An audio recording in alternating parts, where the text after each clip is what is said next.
Welcome once again to Chelan County Connection. I'm your host, Randy Rhodes, welcoming our special guest this afternoon, Anna Johnson, the manager of the Chelan County BHU, and that's the Behavioral Health Unit. Hi, Anna. Hello. It's been a minute. It has. It's been a little while. Really good to see you. Hey, before we get into the meat of what's going on, you have a special guest to introduce to us. I do. It's Roux, our service dog, therapy dog in training. Let me bring him up. See if we can get him up here. Come on, boy. Come on. Oh, Roux my is word. just about 7 months. He was born actually on March 17th. So look of the Irish litter. So he is a Australian Labradoodle mini. He's just about full grown and woo, yeah, kisses. The purpose of him is actually to do exactly what he's doing now. So it's to provide any first responders and really community members comfort. So he's getting trained in obedience right now. He's doing great, and he's just kind of working at being cuddly and all things therapeutic. You know, it's quite fantastic. Where did you find Roux? So he was actually gifted and donated to us from Mountain Home Doodles in Kashmir. All right. Well, we'll let Roux get going and get to the human element of what's going on today. Well, how have you been? I haven't been able to catch up with you in a little while. I've been good. We've been really busy at the behavioral health unit. As you know, we've been at the county now for a little over 2 years. Anna, give us an overview of what the behavioral health unit is and how long you've been around. The behavioral health unit is a co-responder unit. So it pairs clinicians, case managers, mental health professionals with law enforcement or first responders.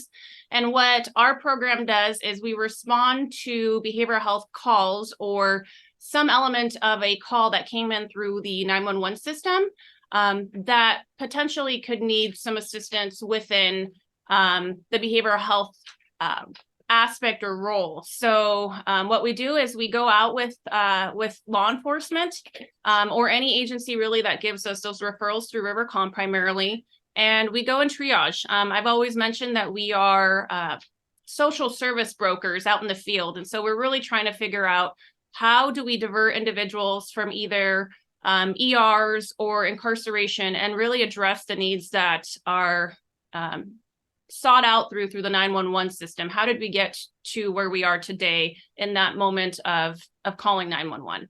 And Anna, what's the range of people that you help?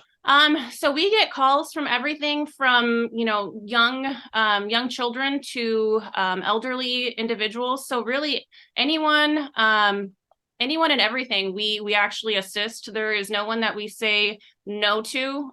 Obviously we work very closely with law enforcement. So the only reason that we would ever have some sort of deterrent from responding to a call if there's an immediate safety risk or hazard. No, the BHU, I followed the progress and has grown pretty rapidly over the last couple of years. Tell us about how the staff has grown.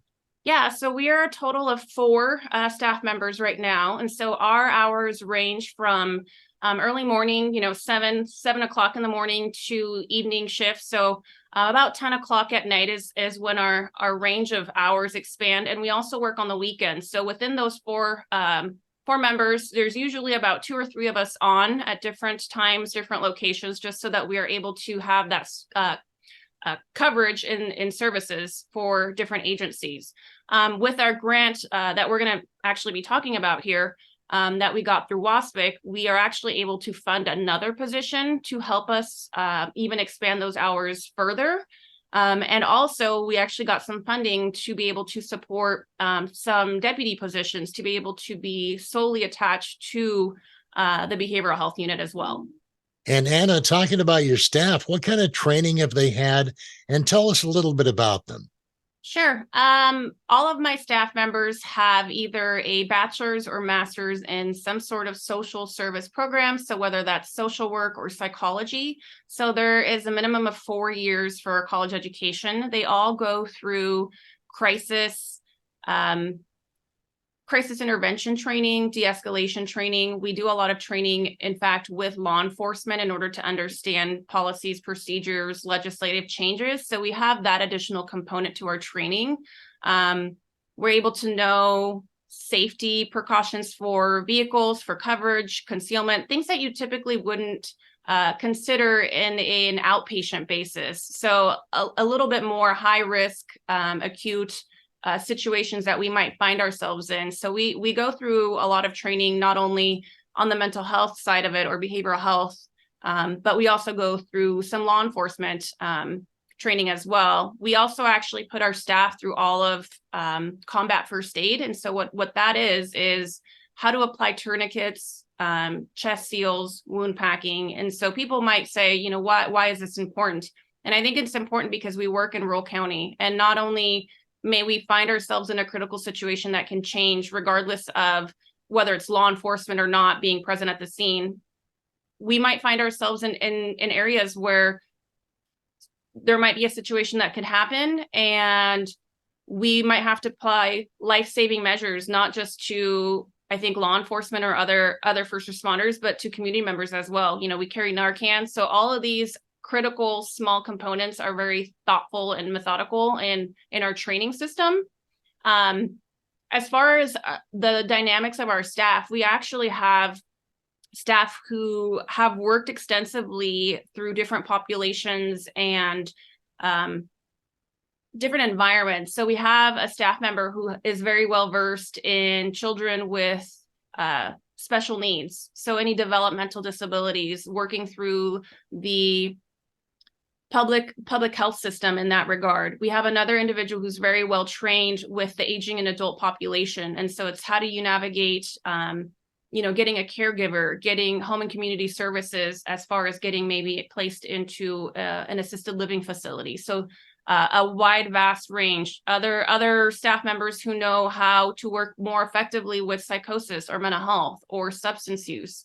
Other people might have training with child and family therapy. And so we have a vast, I think, collective arrangement of different backgrounds that's very unique, because we're able to lean against each other for expertise on how to navigate even systems within our own system.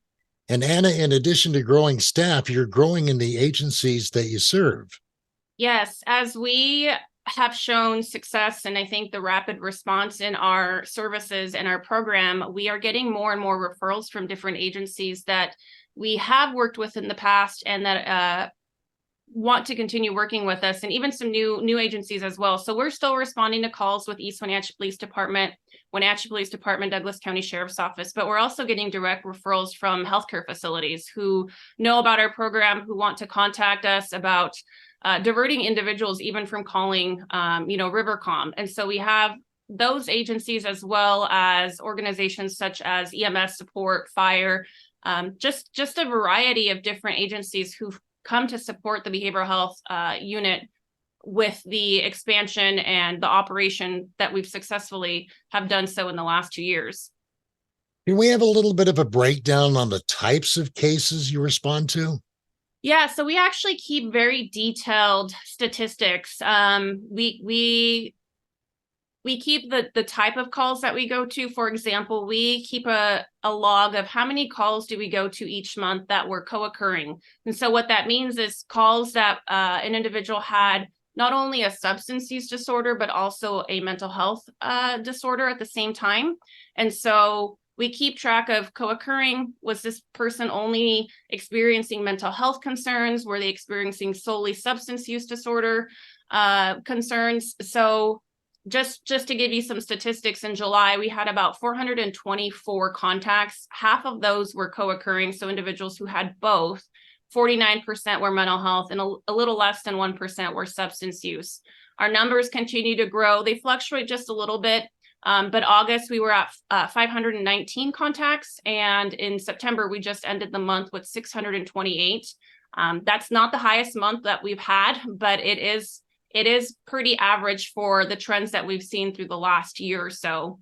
And just shockingly, I pulled up our statistics from October when we started keeping some of this data with our new software program to today, we have had 6,918 contacts for just about a year. Anna, I read where our BHU of Chelan County is kind of acting as a model for some of the rural agencies around the state. Tell us about that. Yeah, so we've had a lot of outreach from different counties, organizations throughout Washington state who are looking at either establishing or growing their own programs. And so a lot of the times what we do is we have been very open and transparent about, our challenges, our areas of growth, our successes, how we developed buy-in within our agency.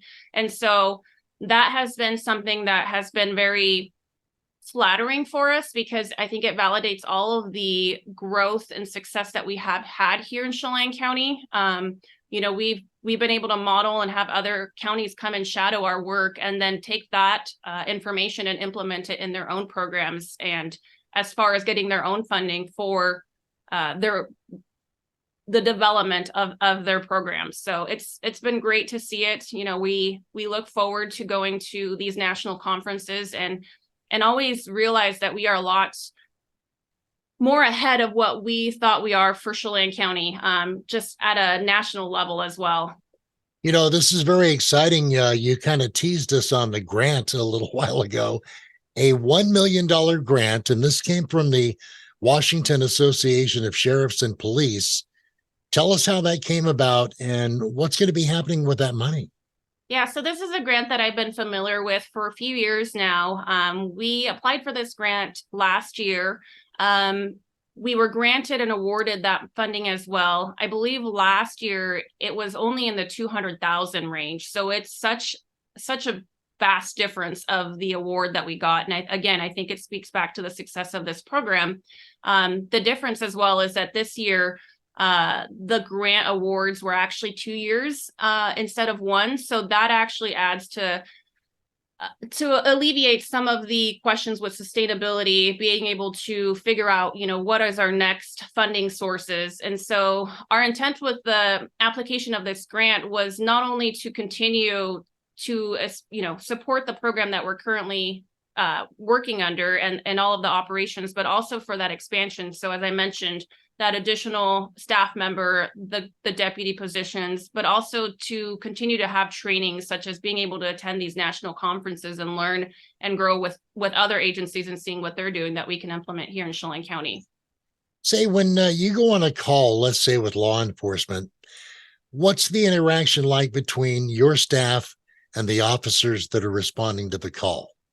The response is very receptive. They're very grateful to have us there. I think the beauty of this program, as I've mentioned before, is that we're able to have a collaborative approach, not only from a safety perspective, but also from a training and education moment of how do you work with these individuals who have behavioral health issues, who are struggling. So not only this is the presentation of what we're possibly going to be walking into, but what are the best practices of working with an individual with certain diagnosis or certain behaviors, and then helping not only law enforcement, but also community members identify risk factors, protective factors, and really growing on that empathy of how to help others.